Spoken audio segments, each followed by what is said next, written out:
So Ibrahim, you have the stage now.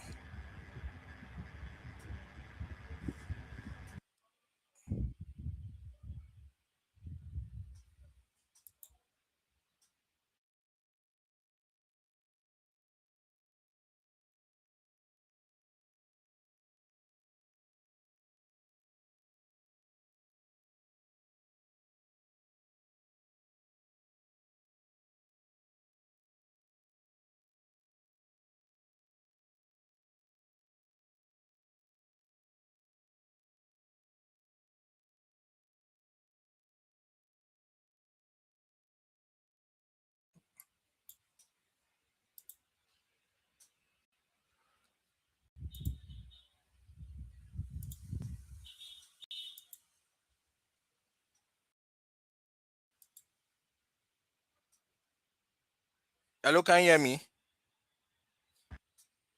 Yes, I can hear you. Yeah, this is Tolan's Ibrahim, can we hear you? I can't hear you. Ibrahim, can we hear you? Ibrahim, can you rejoin or can you join back?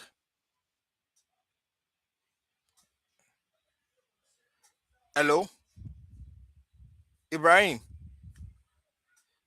can you check your connection, your audio?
Can you hear me?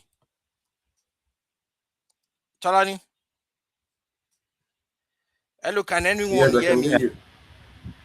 Yeah, I'm here Ibrahim, with can you. you hear me? Can you hear me now? Yeah, I can hear you. Yeah, so you are live now on stage, so you can begin. Okay. So that's yeah. So Yeah, good evening, can you everyone, hear me? and I welcome you to today's AWS Study Tolani. Series section. My name is Ejibode Ibrahim, and I will be your moderator for today's session. Yeah, first of all, I want to use this medium to thank you all for taking your time to join us virtually. Today's topic is very practical and important for anyone working in cloud, whether you're a cloud developer, whether you're a cloud engineer, DevOps engineer, or platform engineer. This topic is very, very important for you. And the topic for today is deploying to Amazon ECS and Amazon EKS using GitHub Actions and OpenID Connect. So essentially, this topic will touch on CI/CD, automation, secure authentication, container orchestration, and so on.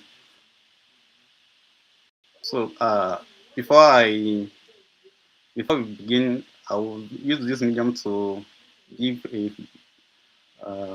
few guidelines for this session, like a rule.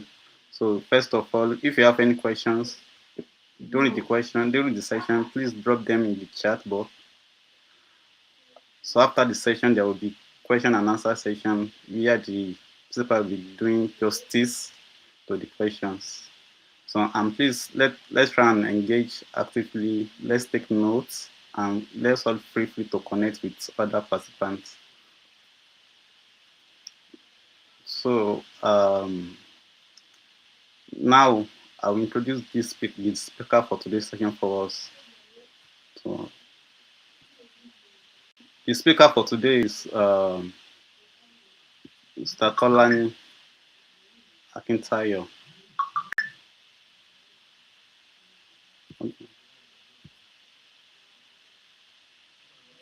So Tolani Akintayo is a cloud DevOps engineer and educator known for building scalable production-grade cloud systems and driving operational excellence across engineering teams. With over 3 years of hands-on experience, Tolani has led initiatives around infrastructure automation, CI/CD transformation, and cloud-native adoption using tools like Terraform, Kubernetes, and GitHub.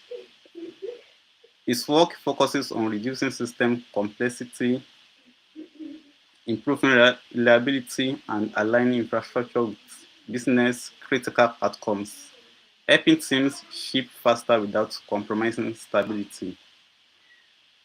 And beyond engineering, Tolani plays an active role in shaping the next generation of DevOps talent through mentorship, technical writing, and public speaking. Tolani is also the product lead at Trophlos, where he leads the development of solutions aimed at improving decision making and everyday outcomes for students. So personally, myself and Tolani, we worked together like three years ago, and I'm very sure I know his capability and he's very good at what he does. So without further ado, I'll pass on the mic to our speaker for today. Tolani, over to you.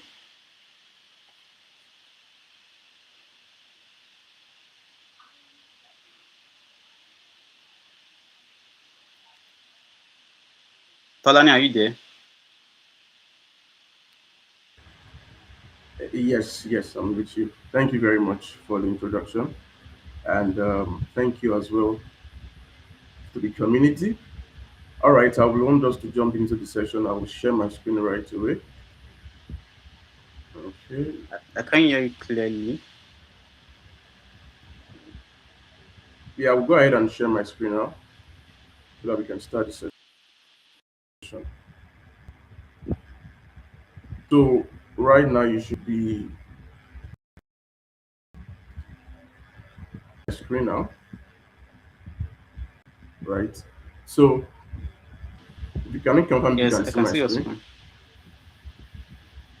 Yes. All right, thank you very much. So I will just all right, perfect. So just like the moderator has said, Brian, right? So we'll be working on, and we will do a quick demo as well. So I will run through it as fast as possible, as fast as possible. But I will just want to point also, I have taken our time to write an article on this. So if you want to implement what we'll be talking about today, you can check out the free book. I have an article there that just takes you through the whole process. But let's go into the session. All right, we've talked about this already. So the first thing I would want us to really understand is the problem of static credential, right? Because for every new technology or in every new improvement in technology, there was usually an issue that engineers were facing, and then they needed to like they came together and they needed to find a solution to the problem. And the solution is always, let's say, an improvement or let's say a new development of something. So before the OIDC came into place, whereby it's a more secured way of authenticating through different providers and things like that. We There was usually the use of static credentials before, right? So static credentials in this use case is with this it's about access keys, using access keys and secret access keys from AWS, right? If you've worked with AWS, you would most likely have an understanding of that, right? But those are just like what authenticates you to be able to, carry out operation on AWS, right? In this particular context. So a few issues with static credentials, right, is that they never expire, right? If you do not rotate them, they would never expire. And if any attacker gets access to it, they can easily, use that to have access to your AWS account and do different things there, right? So those are one of the the cons of static credential, right? I've written down a few other here. They are static, meaning they are copyable string that can be extracted, right? And another thing again, right? I'll just jump to the last one, is that because you can't exactly be able to using CloudTray in AWS, for instance, you can't exactly be able to trace the workflow that triggered an operation, right?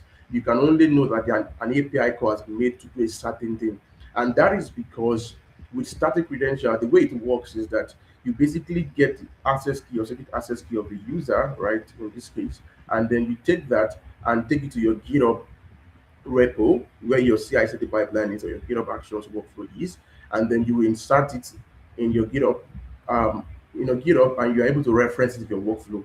So we would see all of the things I'm talking about. You will see when we get into the demo, right? So, but the point I'm driving is that the credentials are moved outside of AWS in this case. So AWS is not able to specifically track which workflow triggered that particular operation. You can know that there's an API call and things like that. But with OIDC, which means Open ID Connect, in this case, you are bringing back, right, this authentication workflow into AWS back. And AWS can be able to now you can be able to get exactly which workflow triggered it using a trust relationship concept. So we'll get into more of these, the details and implementation. But let's go on for now. So let's look at what exactly is OpenID. OpenIDC is an OpenID Connect. So I would explain it here in a very simple term. Most of you have used, you've gone to applications whereby you needed to, sign in, whether using your username or your email or one way or the other, right? And then there's an option for you to sign in with Google, right? And most time, because of how simple, you just click on sign in with Google and it does everything and signs you in. Most of us we go with that. That same concept, right? That work behind the scene when you are signing in with Google is the exact same thing that is being used when you are using Open ID Connect. So let me explain how the flow works. So I'll use the use case of signing into Google. When you are signing into Google, for instance, in a particular third-party application, let's take Jumia or any website, for instance. What is happening is this: the application that you are coming to sign into is saying that I do not want to manage your passwords or your credentials. Since Google already knows it, because you already have a Google account, Google already has your credentials, right? Like password, username, and all of that. It already has it. The application is saying that Google already has it. I don't need to keep it and manage it. Instead I want Google to verify if you are the person you say you are, right? For you to access this application or website. So what happens is this: when you click on sign in, right, the application redirects you to Google, and then Google makes a verification on you based on your credentials there, if you are the right person that you say you are. And after that, what happens, and this is very critical, what happens is that Google now basically generates a JWT token, meaning a JSON Web Token, right, that it presents to the application in this case. And that JWT token just basically contains claims like, let's say, your name, username, permissions, and some few things, right, that is specific to you. And then it presents that to the application, and then the application verifies if that JWT token is actually signed by Google, and it has not expired, and a few things. It just basically verifies if it's valid, and if it's valid, it gives you access in, right? And something you must note is that the JWT token is actually cryptographically signed, right? So if it's corrupted, you would know, right? The applications would be aware if it's corrupted. It's something that you can easily check. So that is actually the workflow. But in the case of signing to Google, you are trying to verify the identity of an individual. In this case, you trying to access the application. But when it comes to OpenID Connect, it's still the same similar thing, but in this case, you are trying to verify the identity of a workflow, like let's say GitHub Action workflow or the identity of a particular workload, right? So it moves from an individual to a pipeline or a workload in this case. So that is basically the basic distinction between the same things still operate. Yeah. So you can see the workflow we have here. It requires the JWT token. So in this case, your GitHub Actions workflow when you run your workflow and the job begins to run, it's the workflow requests a JWT token, right, from the GitHub OIDC provider, and then it issues the GWT token. It presents it to AWS, and AWS verifies it, just like the same way I explained signing into Google. And then, if it verifies that it's valid, it now assumes the role. So the role is basically what he used to carry out some operations. Then when he assumes the role, he returns the credentials, like short-lived credentials, basically, that your workflow, your runner that is using your workflow basically would use to be able to carry out operations like, let's say, create an X2D bucket, or do anything based on what you give to it. So that is basically how it works. That is basically how OpenID Connect works. Nothing new. It's still the same work, the same process that happens when you are signing to go in a particular website. So you can think of it in that particular way. All right, let's move on. So just to have a deep dive into how the JWT token, would what it contains, it claims what it contains, because the token is like a set of JSON document, JSON file that contains a bunch of things, right? I will show you one when we go into the demo, so you can see properly. But now let's just try to understand some of the things that it contains in the context of AWS and GitHub. Yeah. So the GWT token contains verifiable facts. Some of those things that it contains is like the issuer. That's what you have as ISS, the issuer. Who is issuing the token? The person that is issuing the token in this context is what? The GitHub Action OICD provider. And is a bunch of URL that is provided by GitHub, is standard, right? Every other provider has their own standard. We'll get into it. So the sub is basically requesting for, like, it's basically the identity, the workflow that is requesting for the token. It could be your repo and your branch, depending on how you tailor it. You can have your repo and your branch. Then the AUD is the audience, right? Who is the token going to be presented to? In this case, it's Amazon, right? But in Amazon, in AWS, there's a specific service called the AWS Security Token Service. It's the one that basically validates if the token is actually valid, and then now basically issues you the credentials to carry out the operation, sort of that. Then you have the ref. The ref just talked about a particular branch in your repo or a tag that you want to be triggered specifically, all right, to use that particular credential that is being issued. And then the environment part of it is probably when you want to tailor it to, let's say, the production environment, dev environment, and things like that. It's just you trying to make it more specific, not just to a repo, but a branch, a tag, and things like that. And the actor is basically your username or your GitHub username. So that is uh, in high level what, like, the claim will contain, and it's specific to the repo you are using, your username, and things of that nature. All right, let's move on. So yeah, at this point we'll go into demo, but we'll take it a step at a time. So for you to set up this, it's actually pretty simple, to be honest. So you would see it a step at a time. So the first thing is that you will register your GitHub as an OIDC identity provider. You have to register it. So what is does basically on AWS, you go to AWS and you create a trust relationship on AWS, such that when the GitHub runner running your workflow requests for, request gets a token and you present and things like that, it will verify with what already exists in AWS. And then if it's the same, right, it's now give you access. So let's see how that works. I will just open my AWS account here and take you through it. So I'm in my AWS account now. I hope you can still see my screen. Can you confirm? You should still be able to see my screen. Can anyone confirm if you can see my screen? Just trying to make sure that we are all together. Okay. I believe that you can see my screen. So I'm in my AWS, account now, and then I'm in the IAM. As you can see here, I'm in the IAM, and under the IAM, if you want to, set up the GitHub OICD provider, everything, you go to the identity providers here, as you can see here, identity provider. When you click on it, you have the option to add a provider, right?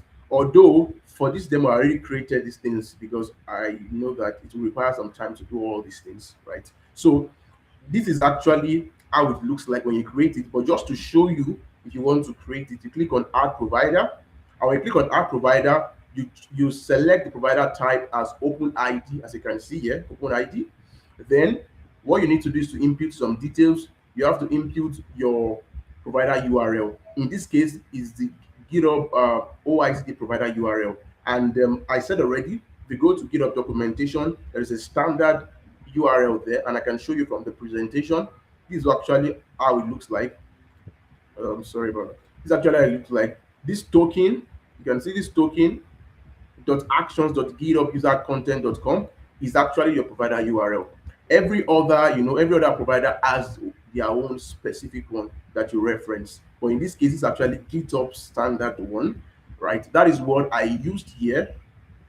Okay, that is what you would include here. And the audience here, like as I explained earlier, is actually the AWS security token service, right? And the way to reference that is what we have here as well. You can see it here, the sts.amazonaws.com. That's the way to do it. So you just include that here and you're pretty much done, and you add provider.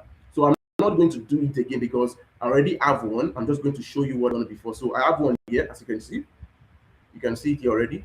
And you can see that there's another one here. This one was when I was actually working on a project for EKS, but this is the one we actually need for what we are doing right now. So if I click on it, you can see here that we have an audience. This is the audience here. You can look at the endpoint verification. So this is actually what it verifies with when GitHub actually presents a GitHub token to it. It verifies it with this thumbprint. There's a thumbprint here. You can see it, a bunch of characters here, all of that. So that is pretty much it. Now we have created our provider, and you have the ARN. So the next thing we need to do, let's go back to the slide. The next thing we need to do, as you can see on the slide now, is that we need to create an IAM role with a trust policy. So that is what we actually, that in the trust policy, we have to include the GitHub repo, the GitHub username, the particular branch, and things of that nature that will be assuming a particular IAM role. So let me show you in my AWS account. So if I go to the roles, you can see roles here. As I just like I said earlier, I've already created one also for this demo. You can see I have a GitHub action role here already.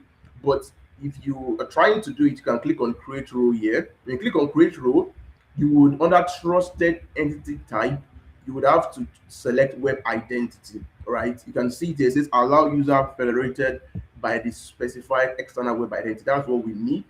When you click on that, it begins to ask you, what is your identity provider?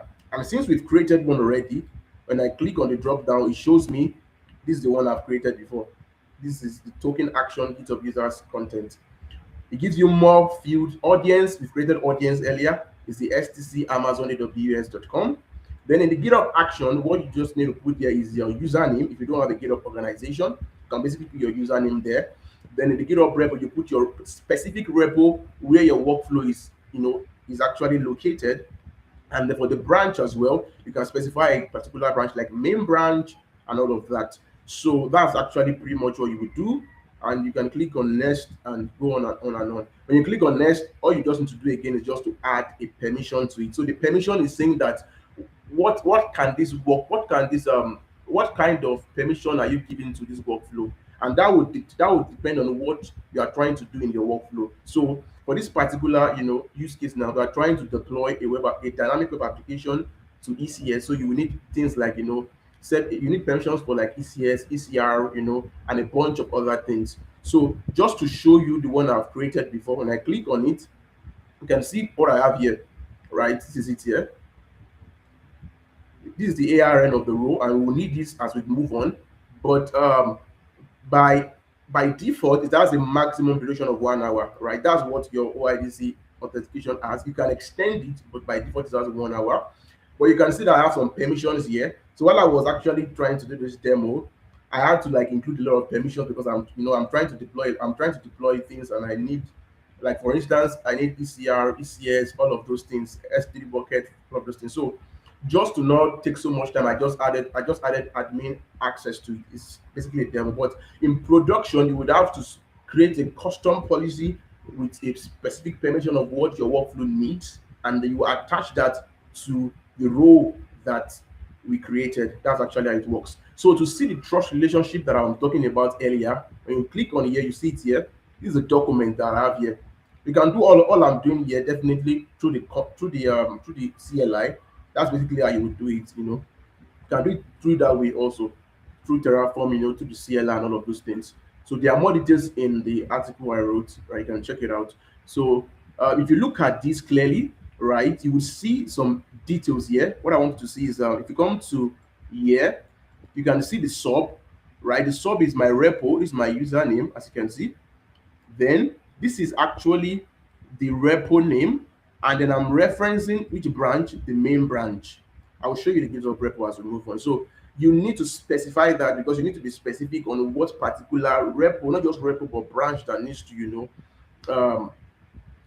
assume the role and carry out operation and things like that. So that is pretty much how you create your identity providers, create your role, and attach a permission to it, right? When all that is done, all you need to do is to just come and copy the ARN of that row, which is what is here. I copy it, ARN of that row. So let me now show you. Let me go back to the slide now.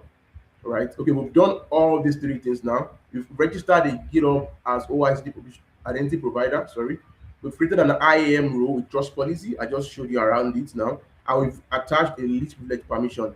All right, I just showed you already here. These are the permissions that are attached. So now the next thing to do now after this is basically, let me go to the next slide for now. Let me see. Just a second. All right, yeah. So I'm going to go into my GitHub now to show you the particular GitHub repo. So this is my GitHub here. This is actually the repo itself. All right, come now. So this is actually the repo itself, right? The repo that is going to, that I have my code in and everything I want to deploy. This is actually the workflow. If I click on the GitHub workflow, this is actually the workflow here. All right, this is actually the workflow here. So, but I want to show you something specifically. So I would basically go and open it in my VS Code just to show you, and I would enlarge it. Let me go back. So this is it's the same repo that is here. Let me increase it so you can see more clearly. Close this off and increase. All right. So now I've written the workflow already, not something too serious, right? And then I will definitely make this GitHub repo, public after the whole session, so that you can definitely go and clone it and all of those things, and run it yourself and see how it works. Okay, so where I want to focus on in this workflow is here. So for you to be able to implement the Open ID Connect, for you to implement it, you need to put some certain things, right? You need to include some certain things in your workflow already. So previously, I was authenticating my GitHub workflow, my jobs and things like that to communicate with AWS using the AWS secret, ID and secret access ID, right? The basic thing that we all know, right? When you're trying to create a user, you can create credentials for you to access it, right? And for this, I would have to go to my GitHub here, right, and go to my, let me see, I'll go to settings of the GitHub, and then let me see. I'll go to secrets and variables exactly. Then I'll click on actions. That's where I can now. So normally, previously, I'm just showing you the before and after. The before was like I would have to put my AWS access key ID here and access key ID here, and definitely I will reference it based on this name in my workflow. But now with OpenID, all I need to do is to copy the ARN of this role that I created. Remember, the role that I created has some permissions on it, and then I already basically attached it with the identity providers. So everything is intact. I just need to copy the ARN. The ARN is not sensitive in any way. So I will copy it. And then when I go back to my GitHub under the repo settings, you come to secret and variables, come to actions. I'll go to variable because the ARN is not sensitive, it's a variable. And then you click on new repository variable and you add it basically. So I've done that already, and that's what you are seeing here. And I gave it a name. The name is AWS role ARN, as you can see here. So all I need to do now is to reference this name in my workflow, basically, because I already have it in my GitHub. So let's say I'm going to do that. So let me go back to my VS Code here. So what I did is that I made it an environmental variable here, as you see, and then it's a variable, so it's vars dot the name I gave to it, so that I can reference it by this name. So let's see where I reference it in my workflow. So okay, I have a lot of jobs here, but I just limited it to one job so that we can just focus on what we need to learn. So you can see it here. This is how you actually apply it in your job. This is what you need to do. This 5 lines of thereabouts is what you need to do. You give it a name, the step a name, configure AWS credentials. This action you have to include it. It's already an action that GitHub already has for you to configure AWS credentials and things like that. Then you now basically include with, and then you include what role to assume. Is it role to assume? The role to assume, you are going to basically now reference the AWS role ARN, right? That's already in your GitHub repository. You are referencing it. That's the role I want my job to be. I want the runner that is going to be running this job, right, to be able to assume, so that I can do certain things on AWS. So because every job definitely has a GitHub runner, like as you can see here, runs on Ubuntu latest, is a GitHub runner. So when that runner comes up and it checks out the repository, it comes and this credential is configured on it, and it assumes this role to be able to do other certain operations. So and you have to include your region as well, right? Because I'm currently in the US East 2 region, that's Ohio region. That's pretty much how you would pretty much how you do it. I think something I forgot to mention, yes, something I forgot to mention is this. You have to also specify this. Yes, very important. Without this, it's not going to work. The permissions. So permissions, ID token, right? What that means basically is the ID token, right? Just means that that's what allows your GitHub workflow to be able to request a JWT token from the GitHub OIDC provider, right? And the token really means it does help you to be able to check out repository, right? So that's basically what that does. So you need this line of code here, and referencing your ARN, and in an environmental variable, or however you want to do it. You can do it in different ways. Then you need to put this step in your job, right? Your job that requires an interaction with AWS. So in this case now, I need to, in this case, what the next job is doing is just basically, putting in the secret key in the runner, and then I'm setting up my Terraform. Because in this workflow, I have some Terraform modules that I've put together, custom Terraform modules that I've put together to run my infrastructure. So that's pretty much it. Let's go and test it out and see if it actually works. Yeah.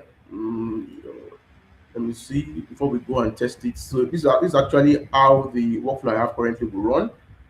Yeah, it goes to ECR. I already have an image there, right, that I've pushed already. It's going to pull the image and create a tax definition, and run the container here, basically. So let's go into it. I will basically go and trigger the workflow. It may take like about a few minutes, but you'll be able to check it out. Let me reduce this for now. So to trigger the workflow, it's just a simple stuff I need to do. I'm just going to change this destroy to apply, right? And then I can close this off for now. Then I can commit it. So because the workflow is meant to trigger when you push to main. So I've changed destroy to apply, and I want to push to main now. So it's going to be triggered immediately. Let's say deploy. And name it deploy infra, the commit message, then commit, and sync changes. Then the action will begin to run. Sync changes. Okay, that's done. So let's go to our GitHub repo. Let's go to actions here, and we'll see that the pipeline will begin to run. Can you see now? So let me increase my screen. So it's already running. So if I go into it, see the steps. I want to show you the part whereby the credentials were requested for. So the way I want to focus on is after yeah, you can see here that's checked out the repository, right? This this part I want to focus on. This is how you will check if your authentication, OIDC authentication works. So if I click on the configure credential, you can see what I have here. It says run. It was running this action, and then was assuming. Can you see assuming row with OIDC, and it says authenticated as assumed row ID, and this is the row. So it actually worked. That's what it means. So if it didn't work, you'll probably get an error message or things like that. You get an error message, or your workflow will not even run because it won't be able to communicate with the AWS API, right? So, but what we have here is just that authenticated it, so it worked properly. So, what is pretty much doing next is just basically, creating my own infrastructure, VPC, and all of those things, and deploying the application, which would be pretty much live in a few minutes, and I can show you when the application is live, right? So that is, let's go back to the slide for now, and that's pretty much how it works, right? Let me go back here. Let me show you. Yeah. So I'm using ECS for this particular, let me go to slideshow for this particular presentation, right? You could use EKS as well. There's the same concept still works, right? So, and I'm using Fargate. Yeah. Let me go to the next slide as well. Yeah. So this is actually for the pipeline that I have. This is actually the flow of it, right? This is the flow of it. So when the runner comes up, the GitHub, hosted runner comes up, it clones the repo, right?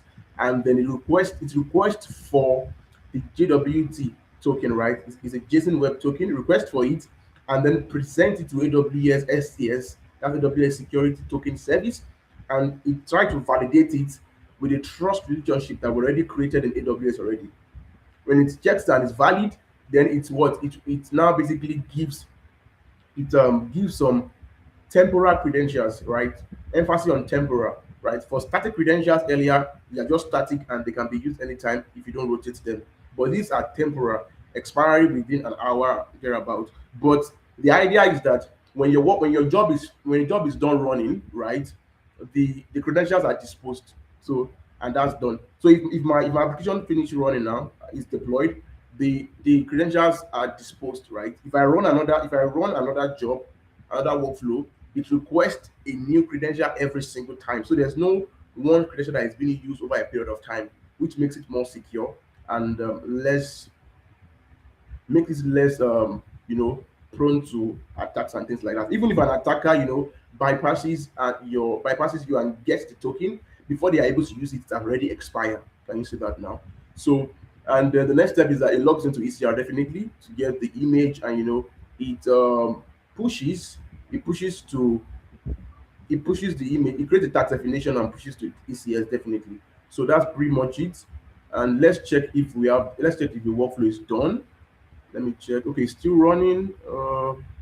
It pretty much takes a bit of time, like databases takes some like about 5 minutes to create and things like that. Let me go down and see. Okay, I think it's almost done actually, because yeah, it's almost done. It's creating okay. My domain name. Okay, it's still creating the instance. So it's going to be done in few seconds, in few minutes, right? So, but let me go to the slides and finish it. We'll check that later, and then we'll discuss more on it. So, just some best practices, right?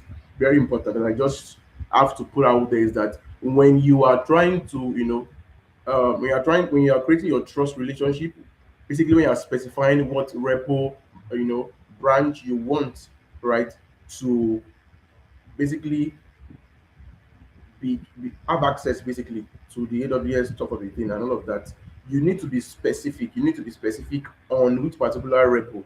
You need to tailor it, except if you're in dev environment where you are testing things out, right? Because you don't want a situation whereby the whole branch in your repo is triggered, and and they assume the role and all of those things. You don't want that. So you have to tailor it to a specific repo, a branch, a tag, and all of those things.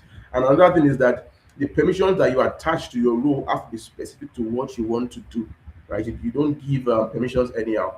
I had to use admin permission for what I just did because it's a demo, right? It's not in production. Okay. So, and also the second part here. Oh, sorry about that. Second part here is that definitely this is very common. You should know this. You don't use latest as your tag.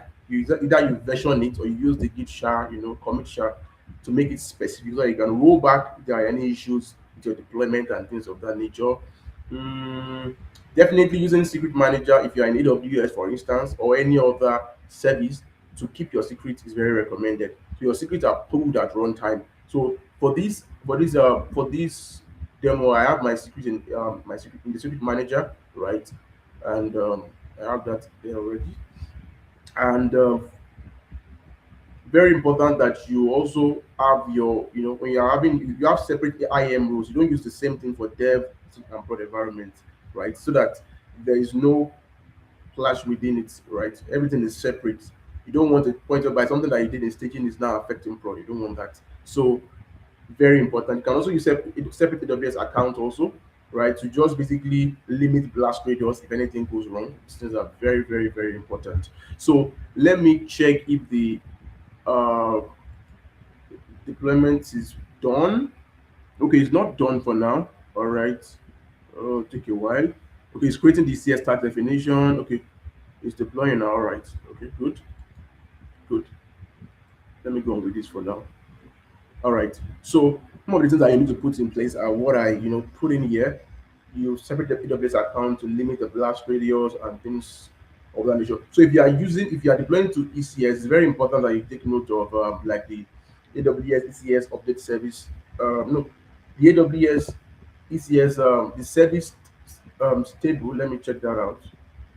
Where do I have that? Okay, I think I don't have it here. Okay. All right, yeah, this is it here.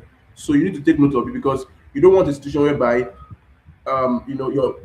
your pipeline has finished running, but your app is not live, right? So you need to use this argument called the wait for service stability. It just basically ensures that before the pipeline, finishes and gives you the green check mark, it, that your application is actually healthy and is live, right? Because if you don't have that there, your pipeline can run and everything is done, and your app is actually not up and running. So you don't want that case. You want that when the pipeline finishes running, it means that, oh, my application is fine and good, something like that. So that was very important to note that as well.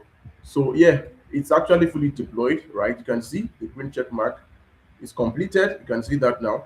So let me just go back here to just show you again the OIDC.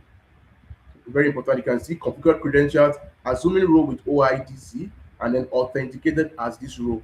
It shows you that it used that means to authenticate to create everything that you have to create on AWS. So like everything has been created on AWS. And if you want to confirm, let me check.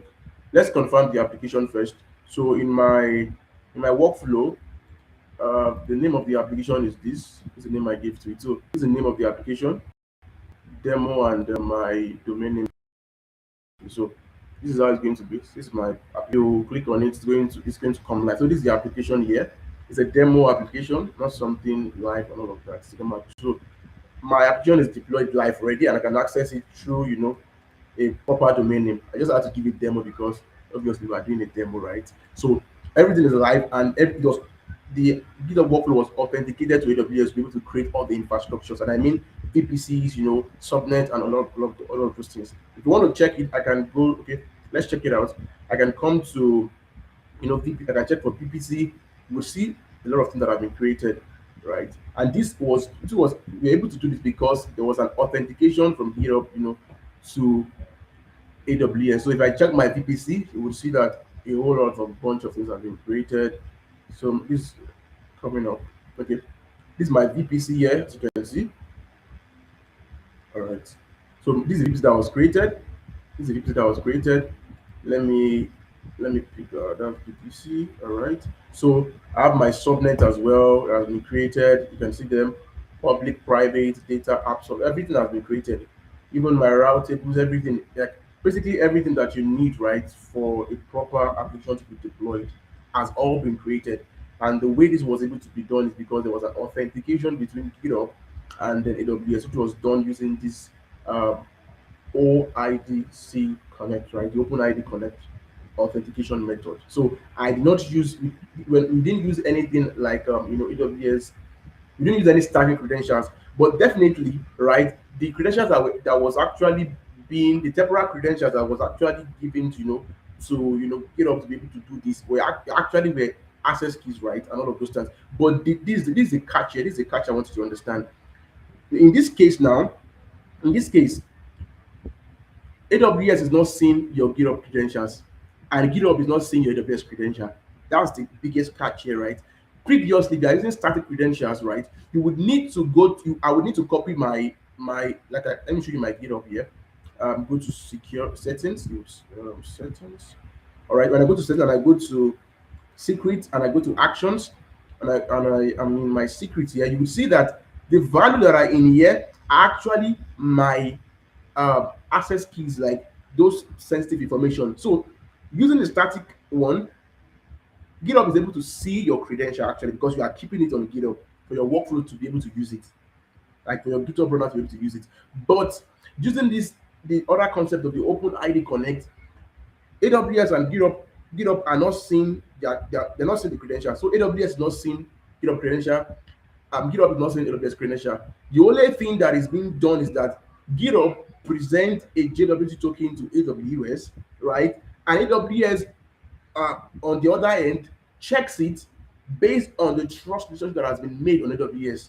If it checks if it's valid, and when it checks that it's valid, it now present a temporal access key ID, access key ID with a session token of 1 hour to it. It's temporal and notes that it's per job, right? So when a runner has run the job and it's done, it's gone, right? It's gone. A new job is run, is a new credential. A new job is run, is a new credential. So that makes it more effective, more secured, right? Than static credential. So um let's see, the last thing here we have here is just some few things to note. Yeah, some few takeaways before we round up this session and hopefully go into, let's say, question and answer and all of those. So the OIDC eliminates the long leave credentials entirely. So there are no credentials like you now have to rotate like every month, every 7 days and things like that. No, right? Because right now the credentials are not stored on nothing is stored anywhere.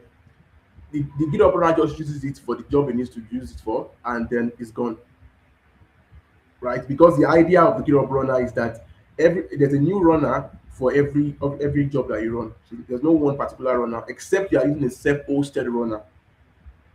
In that case, you are managing the server yourself and maintaining and all of those things, which is actually required in some cases when you need when there is compliance and things like that. So that is actually the idea. So the trust policy condition block is the security boundary. So when we are having the trust policy, which let me try to go back to, let me see if I can go back there quickly.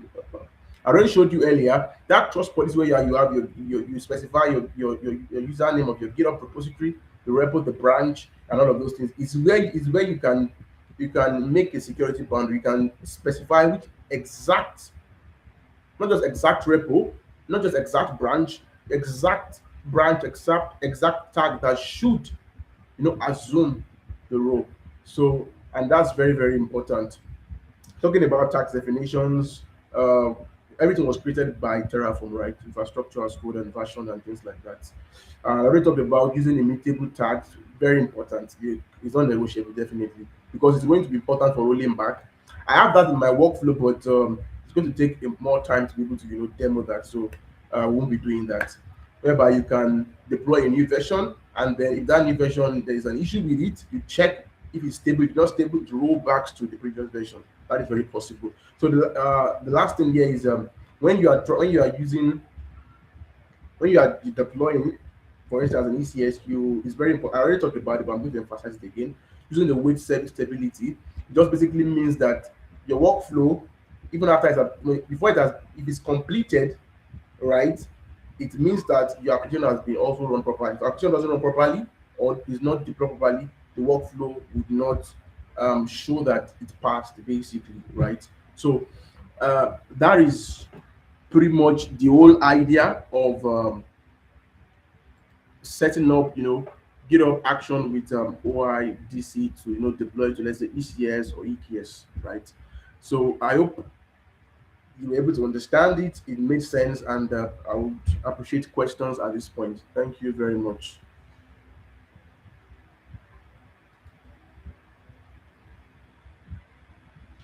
Yeah, thank you very much, Tolani, for that very beautiful and educative presentation. I learned a lot, and I hope others too learned a lot. So now we are moving on to question and answer section. So if you have any question for Tolani, so now is the time to ask. So I'll be checking the chat box, the questions and answer. So, but go first. I have a question for you. Uh, for anyone starting up Okay.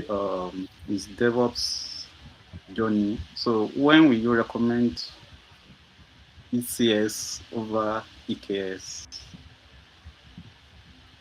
Oh, all right. That's an awesome question. I get that question a lot. I also write about it on LinkedIn from time to time as well. So, for anybody starting out in, let's say, your journey, so it's ECS and EKS definitely they help you to run containers. That's fundamental, right? But EKS is specific to Kubernetes. ECS is more of a managed service on AWS. So I would just love to say this first. It depends on the use case. So what are you working on? So there are about three things that needs to be put in place, right? That would guide you to choose the right service that needs to be used. So, like for instance, now if you are in a team, what is your team? The knowledge, how knowledgeable is your team with, let's say, Kubernetes, right? That's number one thing you need to put in place. If your team is not so knowledgeable with Kubernetes, they are new to it, then it's better to just go with ECS, right? And ECS is such that AWS manages, the heavy lifting for you. You just need to go there, just go there, create a tax definition, and create a building, and you're done. But definitely you have to do that with Terraform, right? So that's one condition, right, that you need to put in place. Second one is how large is your application? How many users do you have that are using your application? Because ideally, Kubernetes in itself is meant for organizations that have thousands, millions of users, right? That are using it, and they need to scale the application to handle the requests that are coming from users, right? In that case, so ECS is best for teams whereby, or let's say in a case whereby you don't have a knowledge of Kubernetes, but you still want to run containers. ECS is good because AWS manages the heavy lifting for you.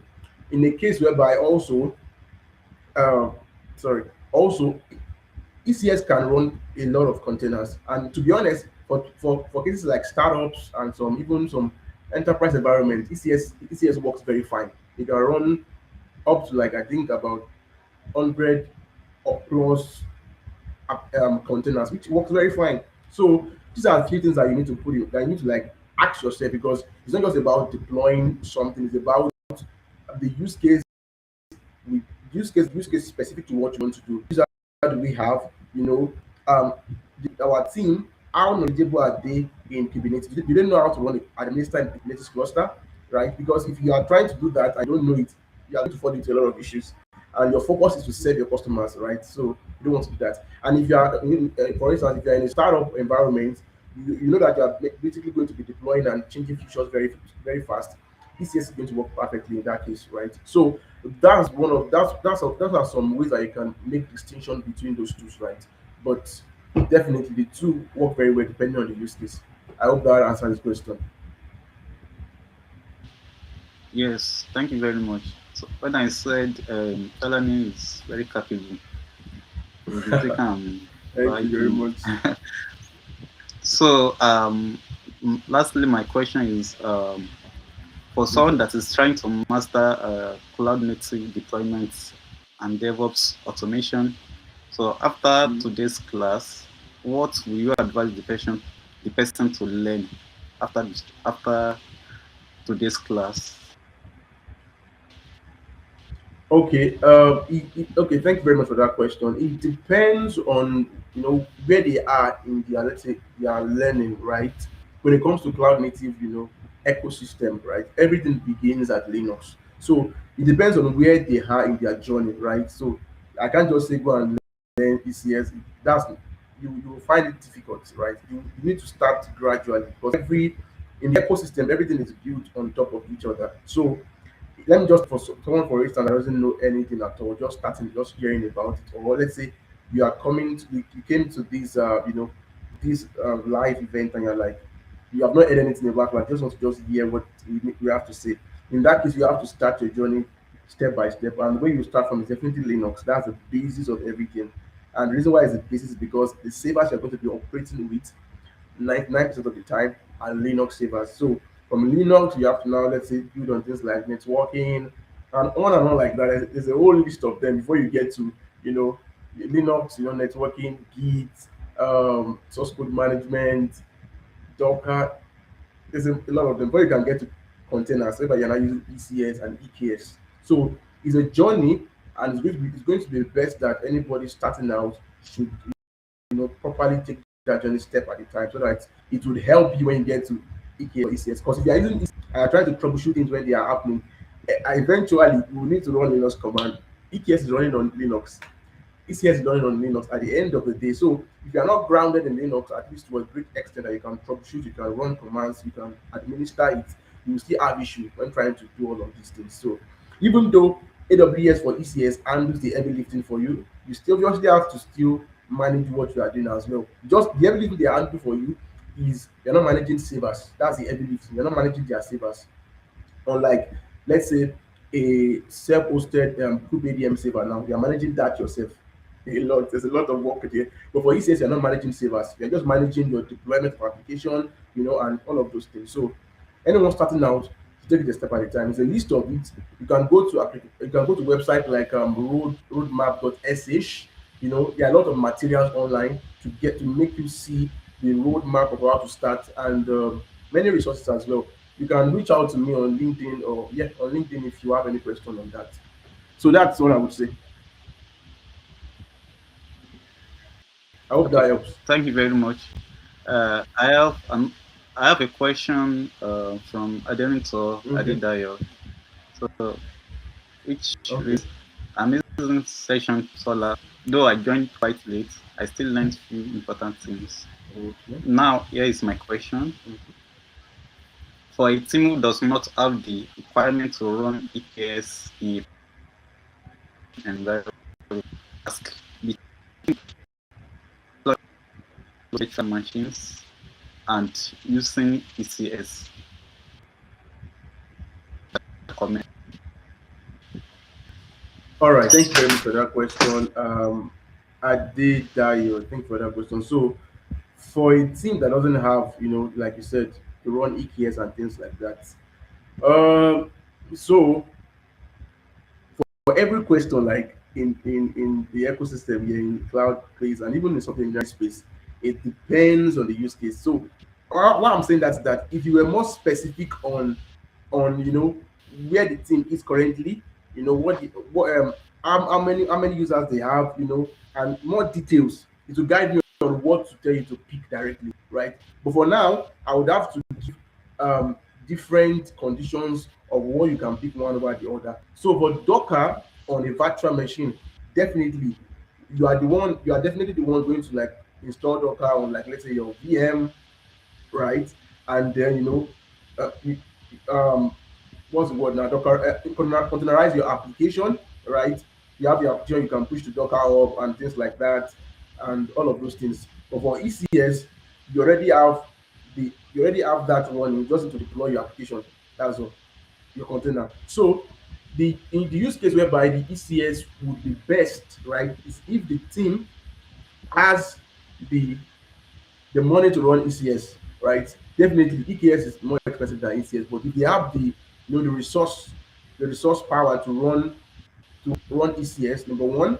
Number two is that if they kind of don't want to manage servers, they don't want to be babysitting their servers, to be installing, to be maintaining, to be upgrading servers back and forth, or if they don't even have, let's say, a DevOps engineer, right? Okay, let's say a team of developer that don't have like a DevOps engineer in their team, and they don't have the knowledge of maintaining servers and administering it, just want to deploy the application and make sure that it's running and things like that, they can go for ECS, right?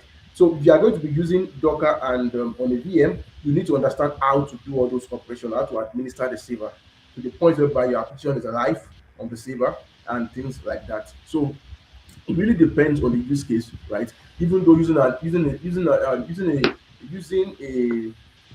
what do you call it, a virtual machine could work very well, let's say for a startup, right? It could work very well because at that point you are trying to just test your product works well and things like that. So you don't want to incur a lot of cost, and at the end of the day, your customers doesn't want your product. But if you know that things are working, things are your customers are growing, and your things are doing well, and you have the resource, I mean the resource, I mean the finance, right, to be able to you know, deploy things on ECS, host ECS, definitely, why not? And to be honest, right, ECS makes it very easy. Like, not like I will not say very easy, but like if everything is smooth, you can just have it running and it goes on and on.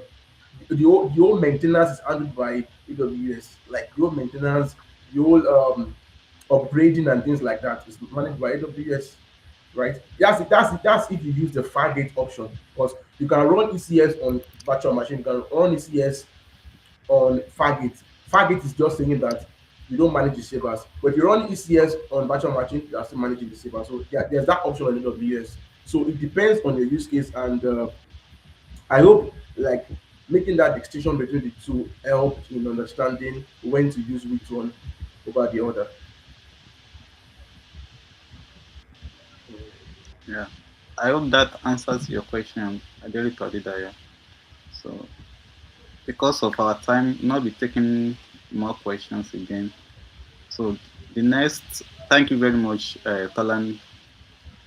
So, the next on the agenda is the quiz, Kahoot. So, I'll be sharing my screen now.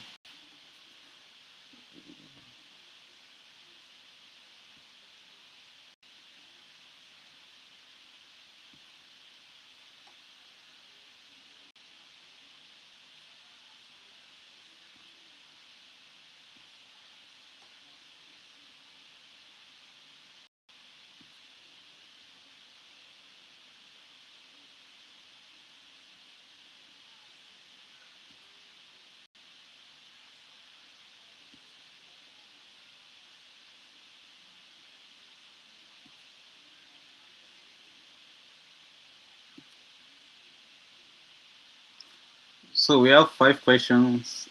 Each questions, you have 20 seconds to answer. So, you have to be very fast. Can you see my screen?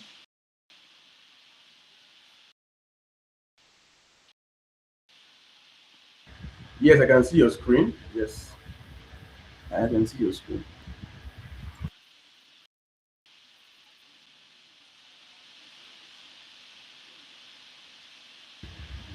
All right, I will be logging off now. Thank you. Okay, thank you very much, Talani.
So let me share my screen. Okay.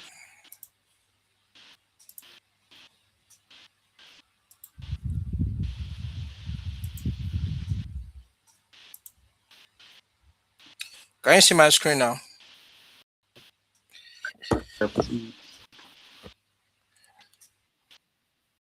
Okay, so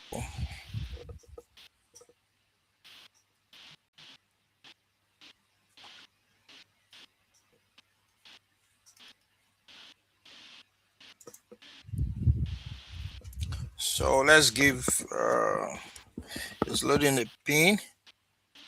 So with this pin you can join, and so we just give like 2 minutes for people to join. Wait for like 2 more minutes for people to join.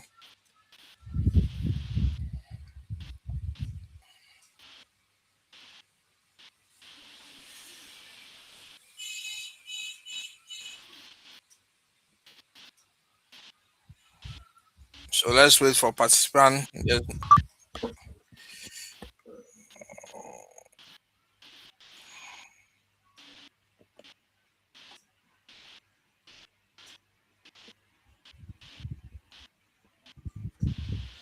So I'm waiting for participant to join.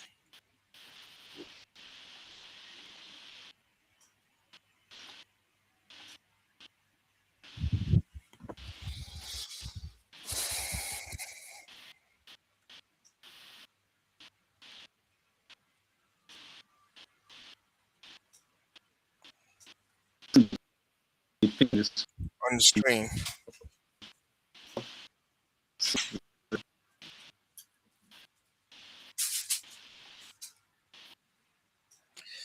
If we don't have, wait for another 1 minute. If we don't have participant, maybe there are people who are not. Oh, I know there were people on the call. Yeah, I can see.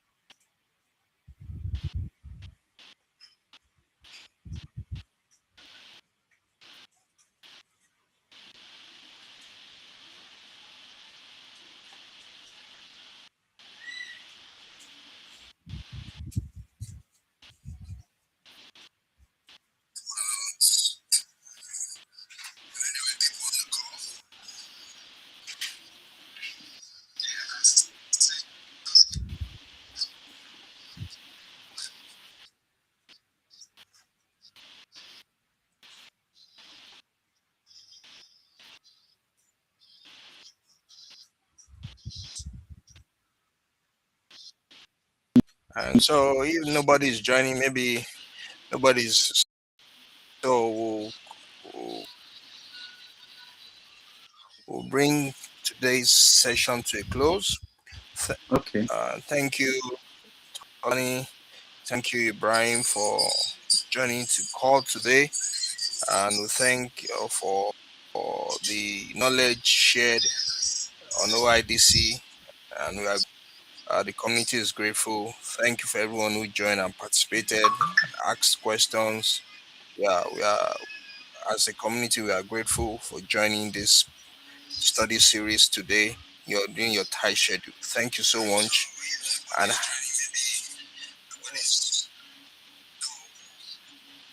okay, we'll end. Thank you so much.